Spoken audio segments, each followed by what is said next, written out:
Doctor Copa, buenas tardes. ¿Puedo compartir la diapositiva? Adelante, doctor.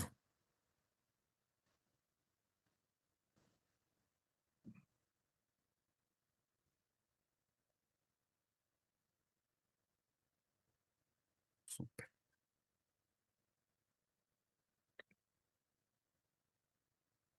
Muy bien, lo vamos a ir presentando al doctor Juan Saavedra. El doctor Juan Saavedra es médico cirujano, es médico internista y también es médico infectólogo. El doctor es fundador de la Sociedad Boliviana de Infectología y actualmente también es miembro activo de la SADI, ¿no? De la Sociedad eh, de Argentina, Sociedad de Infectología de Argentina, ¿no? Adelante, doctor. Muchas gracias, doctor Copa. Quiero agradecer también al doctor Joel, médico terapista de Sucre, por haberme invitado a participar de este importante evento científico. Bueno, la infectología crítica es una super especialidad tanto para los infectólogos como para los intensivistas, y esto se ha puesto en marcha a partir en los últimos 10 años. Y es que justamente las infecciones graves, los pacientes con infecciones graves que son atendidos en la terapia intensiva, requieren de la participación multidisciplinaria de muchas especialidades y entre ellos la infectología. Hoy compartiré con los colegas el tratamiento de las infecciones por bacterias gram negativas productoras de carbapenemasa. Bueno, acá empezaré con un caso clínico. Este es un caso clínico de la caja petrolera. Aquí vemos el cultivo y antibiograma de un paciente con neumonía intrahospitalaria asociada al ventilador mecánico.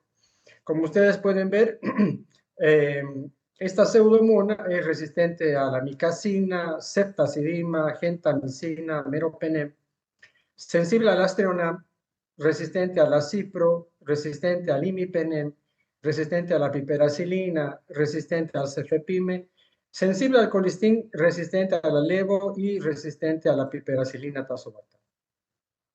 Si hacemos el análisis de este informe, podemos colegir de que la bacteria, la pseudomonas, tiene 4 mecanismos de resistencia, pero en este caso probablemente el mecanismo predominante de resistencia es la producción de una proteína que se llama carbapenemasa. Lamentablemente en nuestro medio no todos los hospitales tienen la tecnología de biología molecular, y ahí es donde se puede obtener el gen de la carbapenemasa y ponerle nombre específico y decir, en este caso es una metalobeta-lactamasa y probablemente una especie nueva de él. Pero viendo el fenotipo, que es lo que vemos en el informe, podemos decir de que esta carbapenemasa probablemente sea una probablemente sea una metalo-beta-lactamasa y que se llama Nueva Delhi. Y en este caso lo que hay que hacer es un tratamiento donde tiene que estar presente el aztreonam, que sale sensible, asociado a colistin o asociado a ceftazidima ibactam. Veamos el siguiente caso. Este es un caso de un paciente del hospital japonés. Este es el cultivo y el antibiograma que fue publicado hace 2 días.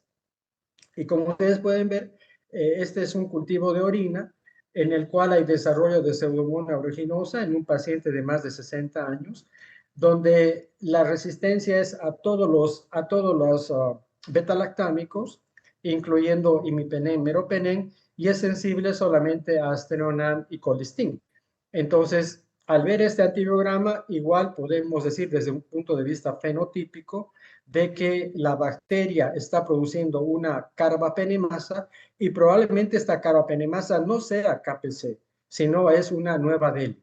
Y el tratamiento recomendado es combinar aztreonam con ceftazidima y bactam, y si no se puede conseguir, se podría combinar aztreonam con colistin. Bueno, este problema de las carbapenemasas ya se observó desde el año 1990, ya llevamos 30 años con este problema. Y una forma de entender mejor la producción de carbapenemasas es a partir de esta clasificación. Las carbapenemasas son mecanismos de resistencia que utilizan las bacterias para inactivar o para destruir los antibióticos beta-lactámicos y se dividen en dos grandes grupos. Las serin beta-lactamasas, donde la más importante, la carbapenemasa más importante es la KPC. KPC significa Klebsiella pneumoniae, carbapenemasa de Klebsiella pneumoniae. Y también otras beta-lactamasas como la ZXM, que nos muestra resistencia a la cefotaxima, a la ceftazidima y a la ceftriaxona. Otra cosa importante es que dentro de este grupo de las serin beta-lactamasas están también un grupo de beta-lactamasas que se llaman OXA. La OXA, sobre todo la 48, es la carbapenemasa favorita que produce la bacteria Acinetobacter baumannii para generar resistencia a los beta-lactámicos. Por otro lado, están las metalo-beta-lactamasas, donde el representante más importante es Nueva Delhi. Nueva Delhi se llama Nueva Delhi porque justamente en esta ciudad de la India fue aislada esta bacteria productora de carbapenemasa hace muchos años y a partir de la India se ha diseminado a todo el mundo. Y esta bacteria, esta forma de resistencia, bueno, hace mucho tiempo que ya está en nuestra ciudad y en nuestro país. ¿Cómo actúan las carbapenemasas? Acá vemos un esquema donde vemos la estructura de un bacilo gram negativo. El bacilo gram negativo tiene en sus componentes una membrana externa, una membrana interna, un espacio periplásmico y tiene porinas. Las porinas son cilindros que permiten la entrada de antibióticos, permiten la entrada de agua, permiten la entrada de electrolitos, de nutrientes. Entonces acá observamos cómo el beta-lactámico ingresa a través de la porina y en el espacio periplásmico está presente esta beta-lactamasa, en este caso podemos decir la carbapenemasa, esperando la entrada del antibiótico y una vez que encuentra el antibiótico se une de una manera irreversible y lo inactiva. Y de esa manera, en el antibiograma podemos ver que esta bacteria es resistente. Si no hubiera esta beta-lactamasa, el antibiótico directamente se uniría a la PBP y bloquearía la síntesis de la pared celular y de la membrana celular. Entonces, cuando hay una gran cantidad de producción de beta-lactamasa, esto que buscamos los médicos, que el antibiótico cumpla su función, no se logra.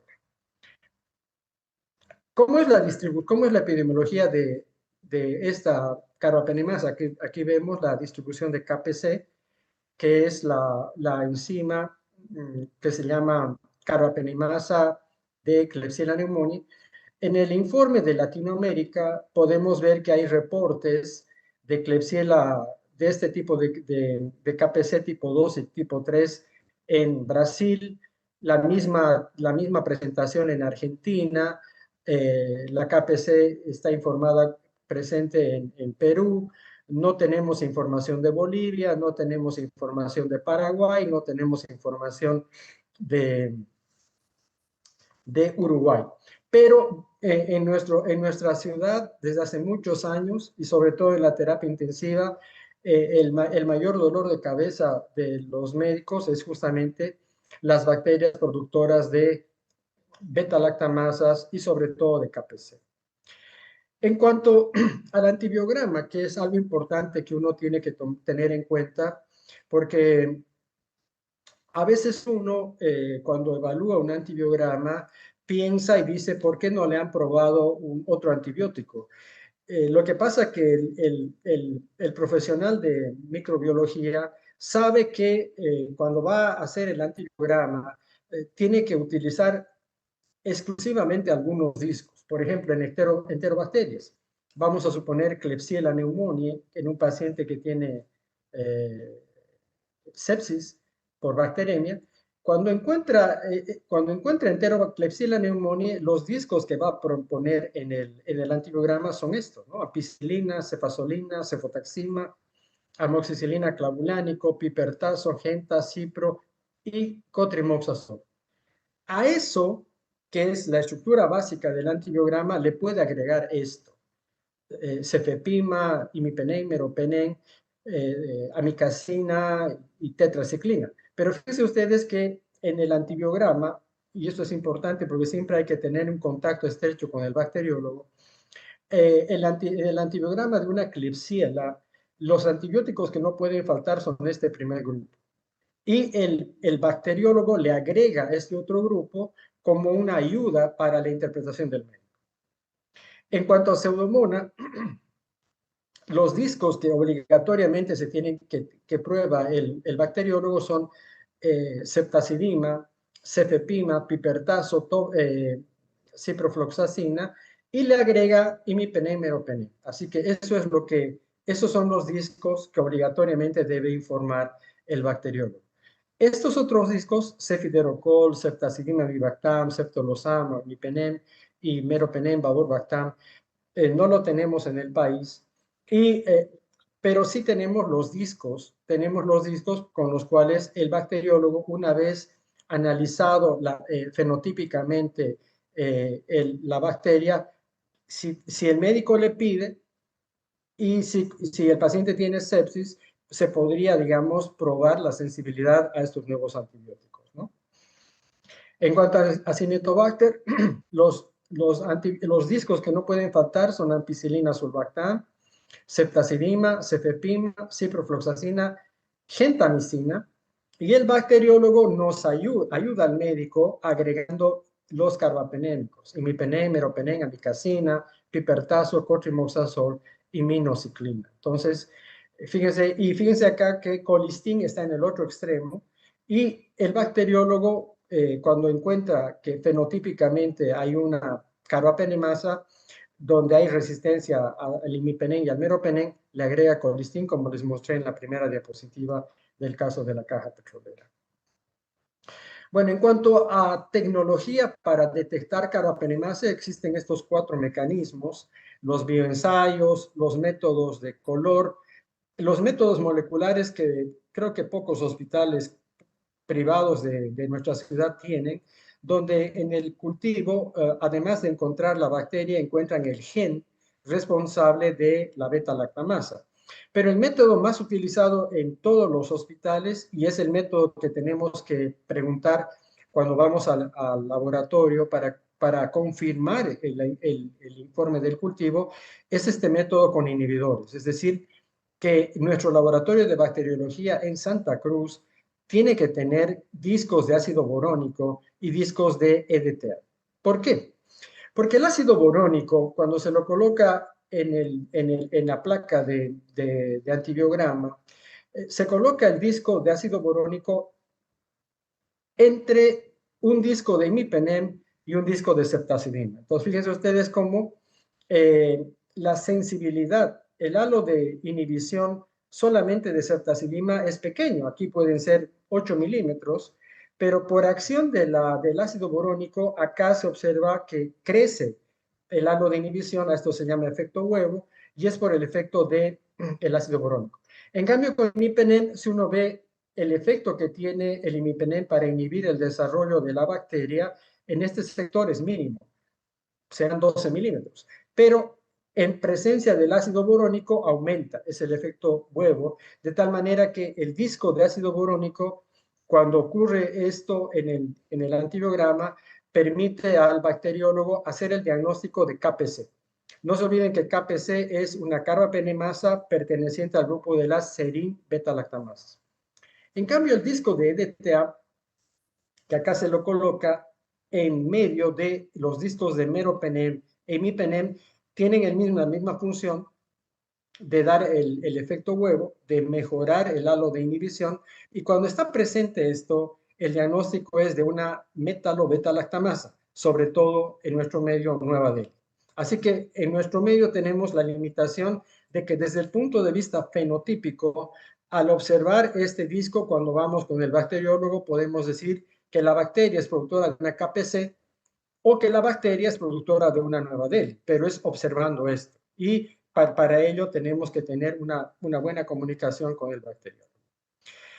En cuanto al colistin, en el laboratorio de Cenetrop ha desarrollado una nueva técnica para medir la sensibilidad de las bacterias gram negativas productoras de carbapenemasa, y este método se llama predifusión.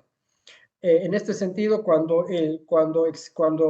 la bacteria es sensible al colistin, se supone que la mínima concentración inhibitoria es menor a 2, pero cuando la bacteria es resistente al colistin, ya se sabe que la concentración mínima inhibitoria es mayor a 4.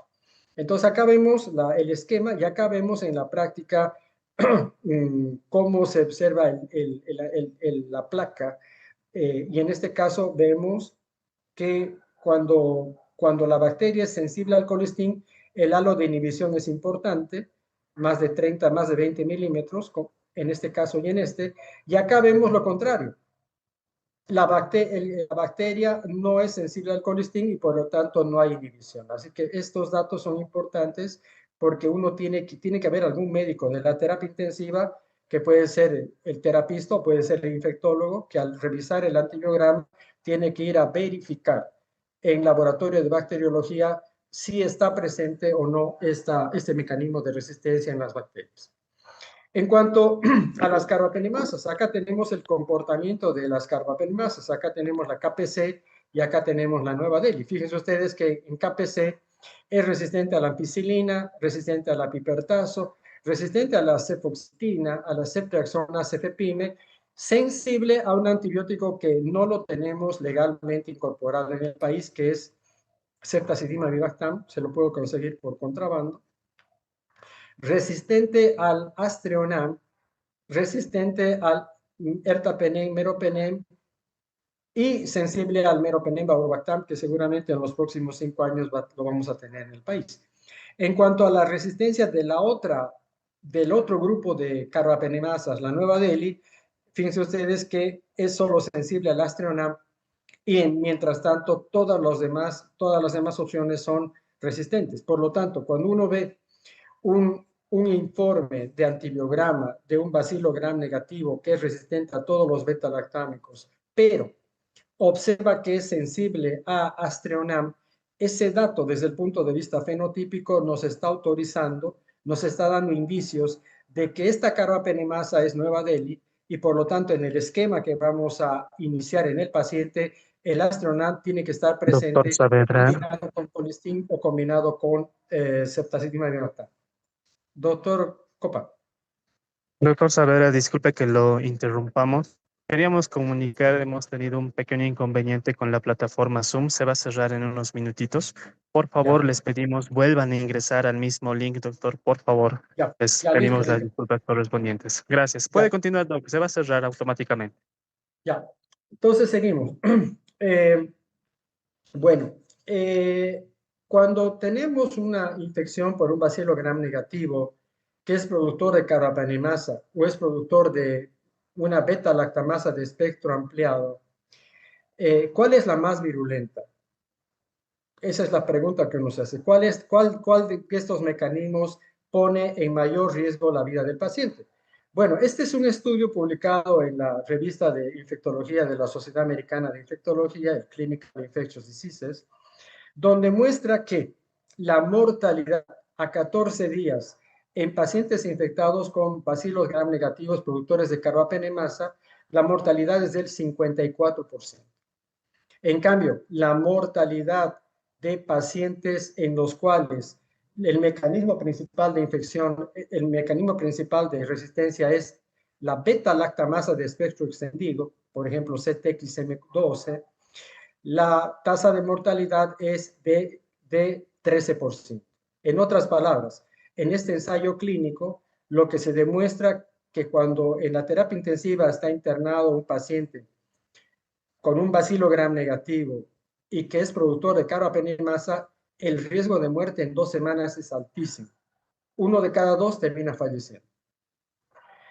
En cuanto a algo que se aplica mucho en las terapias intensivas es combinar, en estos casos, el colistin con el meropenem. ¿Cuál es la evidencia que tenemos? ¿Vale la pena combinar estos dos o no vale la pena? Hay un estudio publicado en la revista Lancet del año 18, donde establece la diferencia, la eficacia de los dos esquemas. Fíjense ustedes, en este esquema, en azul, tenemos la mortalidad por colistin.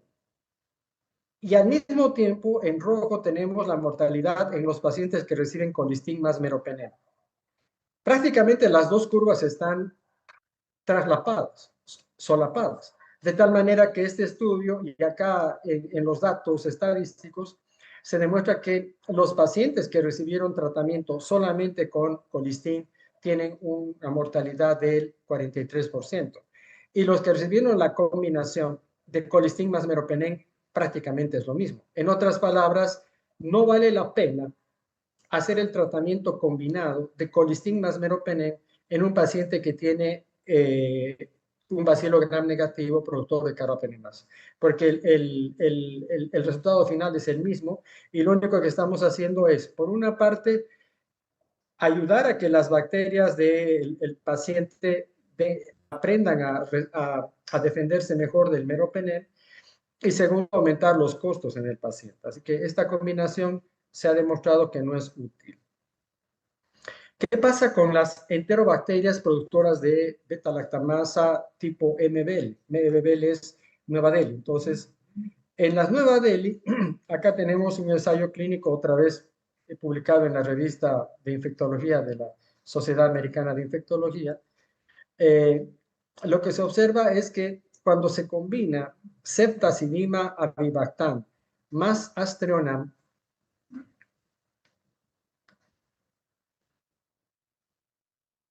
ceftazidima avibactam más Aztreonam versus colistin.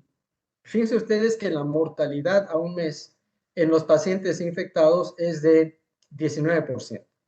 En cambio, en los que reciben solamente colistin, la tasa de mortalidad es alta, 59%. Entonces, es importante en estos pacientes que tienen infección por KPC dar el tratamiento con colistin, dar el tratamiento con ceftazidima avibactam y no usar colistin porque el riesgo de muerte es alto. En cuanto a las enterobacterias productoras de KPC, en este otro estudio vemos lo mismo, que la tasa de mortalidad en los pacientes que recibieron tratamiento con ceftazidima avibactam es del 23% y los pacientes que recibieron el tratamiento con colistin es del 44%, es decir, uno de cada dos pacientes que recibe el tratamiento con colistin termina muriendo porque el medicamento no es eficiente para eliminar la infección. Pero otro dato importante de este estudio es que es importante administrar la primera dosis del antibiótico mientras más rápido se pueda. Acá vemos que el paciente que recibe tratamiento antes de las 24 horas, su riesgo de muerte es del 29%. En cambio, cuando recibe al segundo día, el riesgo de muerte aumenta al 37%. Y en los pacientes que reciben tratamiento adecuado, pero después del tercer día, su riesgo de muerte es del 66%. De tal manera que ese viejo concepto que decíamos que la hora de oro en el manejo de la sepsis es administrar en la primera hora una dosis adecuada del antibiótico es fundamental. Porque acá la evidencia científica demuestra que los pacientes que reciben tratamiento precozmente tienen mejor sobrevida que aquellos que reciben el tratamiento adecuado, pero días después. En cuanto a Cinetobacter, que es una causa importante de neumonía asociada al ventilador en las terapias intensivas en Santa Cruz, lo que se recomienda es combinar altas dosis de ampicilina sulbactam con colistin. Cuando decimos altas dosis de ampicilina sulbactam, eso significa administrar por lo menos 8 o 9 gramos de sulbactam, más el colistin, tomando en cuenta cómo está la tasa de filtración glomerular. ¿Cuánto tiempo se debe administrar este esquema doble? Por lo menos 7 a 14 días. Obviamente, uno decide suspender al séptimo día cuando la evolución es satisfactoria, ¿no? Cada día el equipo de médicos que evalúa al paciente tiene que hacer la evaluación clínica, ver si ya no tiene fiebre, ya si no tiene signos de respuesta inflamatoria sistémica, si la cantidad de secreciones por el tubo ha disminuido, clínicamente los estertores en los ambos pulmones han disminuido. Si todo eso sigue así y además la procalcitonina está en descenso y el recuento de glóbulos blancos está en descenso, son datos favorables que nos muestran una evolución favorable de la neumonía y por lo tanto uno puede suspender el antibiótico al séptimo día. En cambio, en los pacientes que tardan más en recuperarse, el tratamiento debería suspenderse alrededor del día 14. ¿Qué está pasando con el colistin y qué está pasando con la ceftazidima avibactam? Les comentaba al principio que ceftazidima avibactam es un antibiótico que empezó a utilizarse en Buenos Aires el año 2017. En Santa Cruz ya se puede conseguir a un precio altísimo la ceftazidima avibactam, pero de contrabando. Todavía no se ha logrado que el Ministerio de Salud autorice la importación legal de este antibiótico. Pero, ¿qué es lo que pasa? En Estados Unidos, el año 2015 empezó lo que se llama el destete del colistin. Fíjense ustedes cómo el año 2015, cuando se hacía el tratamiento de infecciones por bacilos gram negativos productores de carbapenemasa, que es la única indicación importante para colistin, fíjense ustedes que colistin era el antibiótico más prescrito, ¿no? Y se empezó a utilizar en Estados Unidos porque la empresa que fabrica ceftazidima es Pfizer de Nueva York. Se empezó a utilizarse con ceftazidima avibactam y con los años prácticamente ya no se usa, y aquí vemos la curva de colistin que va disminuyendo, ya no se usa en Estados Unidos colistin, se está usando ceftazidima avibactam. Hace 3 años tuvimos un congreso de infectología donde vinieron 2 infectólogos del Hospital de Massachusetts y justamente le hicimos la pregunta si ellos siguen utilizando colistin. En Estados Unidos ya no usan colistin porque colistin es un antibiótico de baja eficacia y de muy alta toxicidad. En cambio, ellos allá están utilizando ceftazidima avibactam para las infecciones por KPC y ceftazidima avibactam más Astronam para las infecciones por Nueva Delhi. En nuestro medio todavía tenemos que seguir usando este antibiótico y por lo tanto es importante recordar su mecanismo de acción.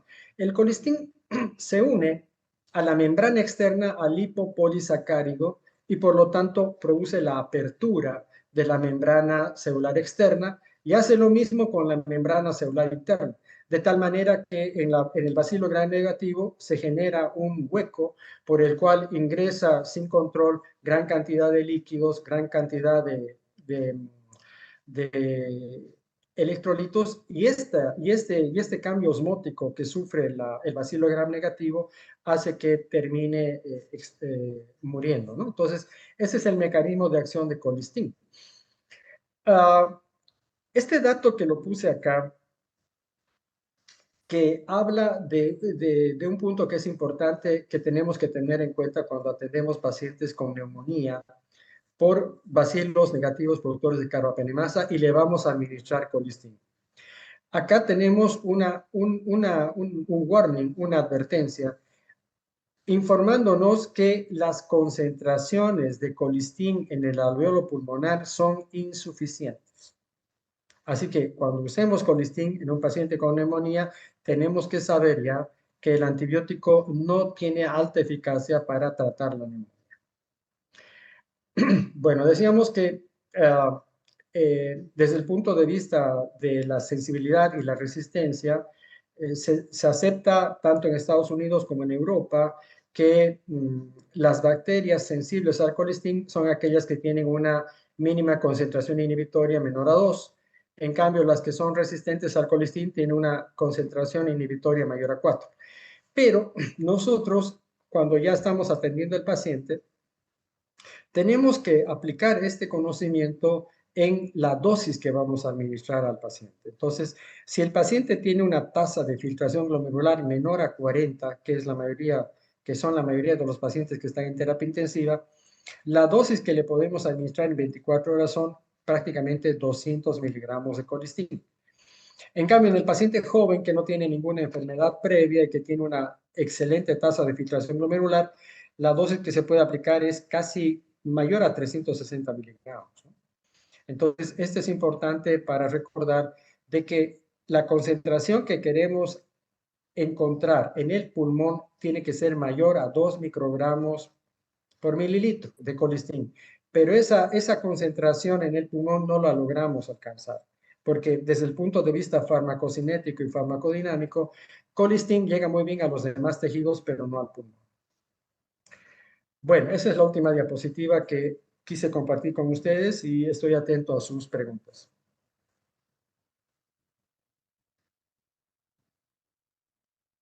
Buenas noches.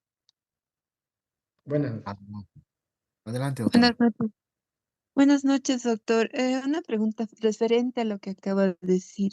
Y vi una de las diapositivas en la cual indicaba, no sé si es el caso del colistin, de la terapia inhalatoria de antibióticos. En ese caso, el colistin es más adecuado administrarlo por vía inhalatoria que por vía endovenosa.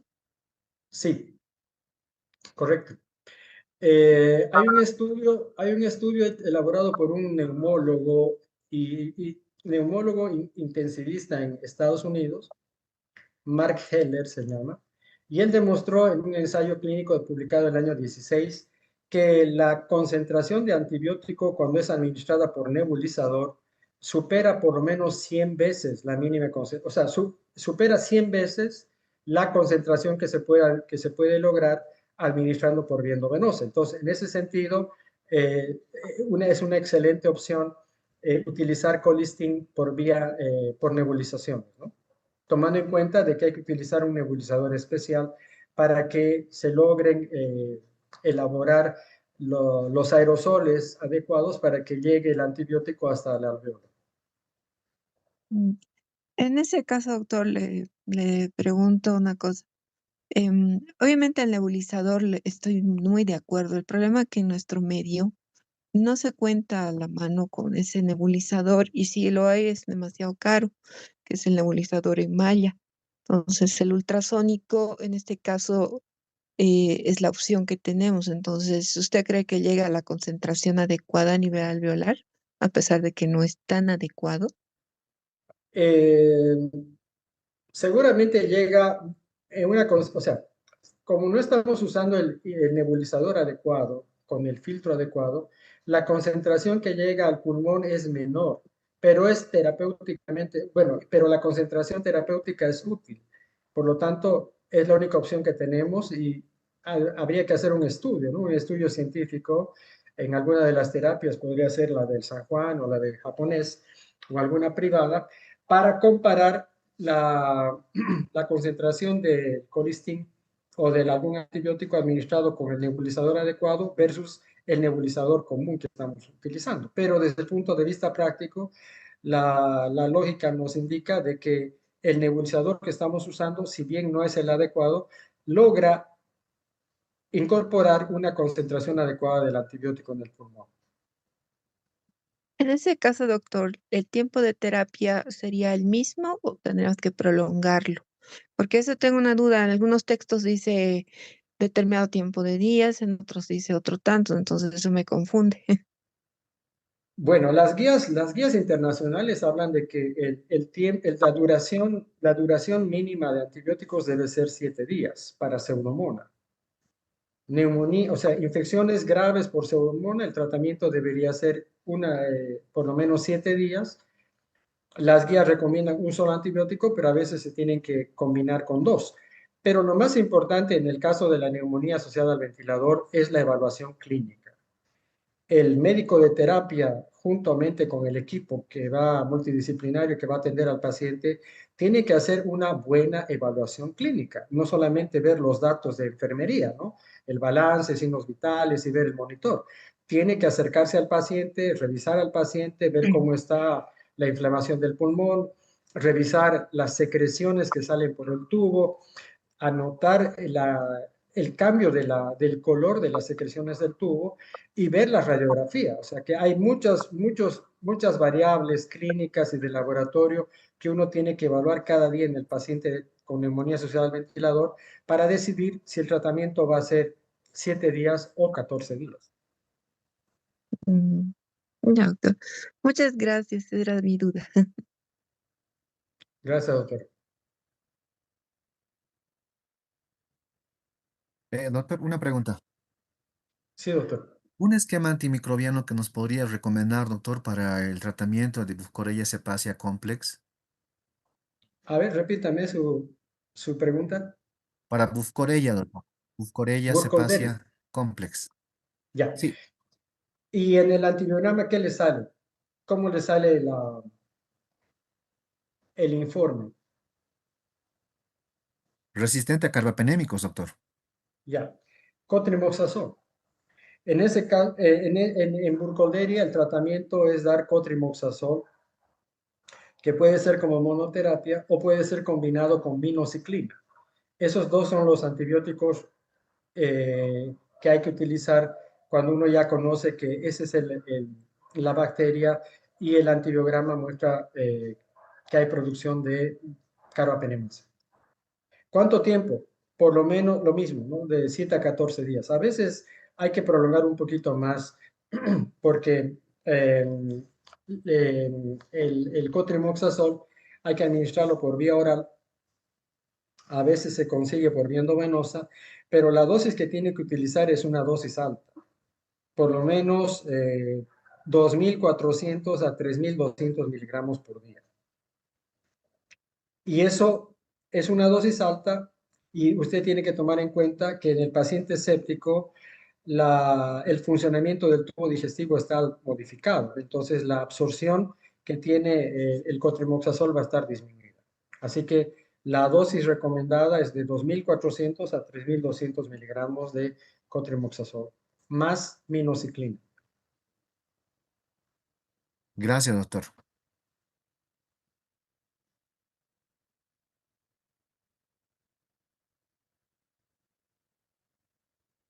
Algo que quiero comentar es que, reiterar, ¿no? Que tenemos necesidad de usar el antibiótico adecuado que es ceftazidimab-vivactam, que no lo tenemos autorizado por el Ministerio de Salud, no está importado legalmente, se consigue de contrabando a un precio altísimo.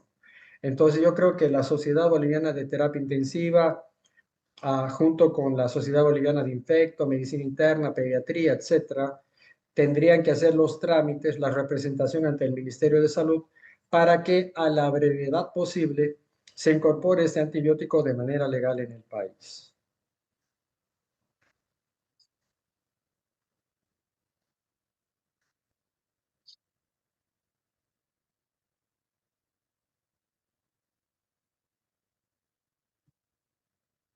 ¿Algún otro colega tiene alguna otra duda, pregunta para el doctor?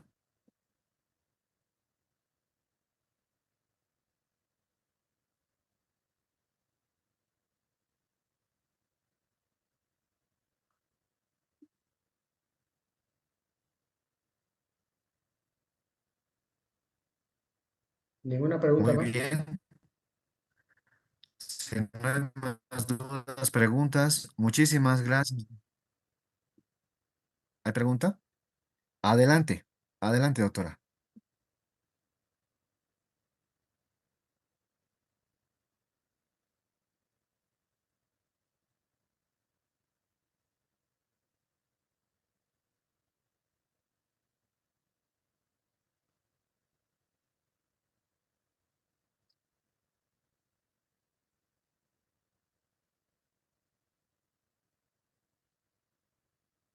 ¿Alguien tiene alguna duda, alguna pregunta más?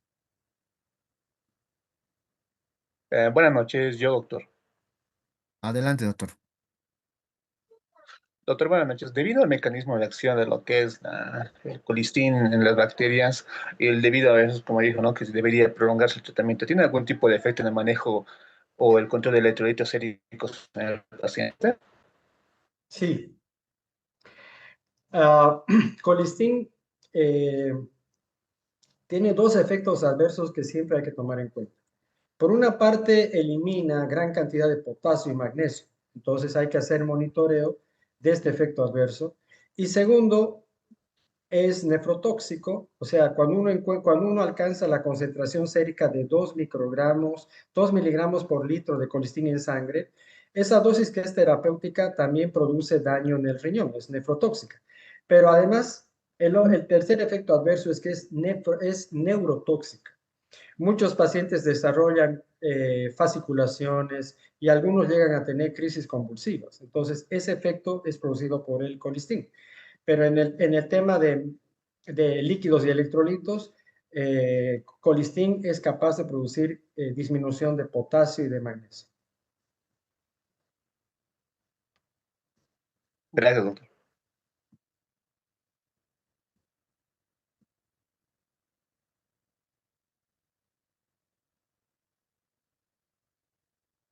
Muy bien, doctor Saavedra. Si no hay más dudas, preguntas, muchísimas gracias, doctor, por la excelente presentación. Gracias, doctor. Gracias, doctor Cook. Muchas gracias por la invitación. Hasta luego. Hasta luego, doctor. Bueno, continuamos.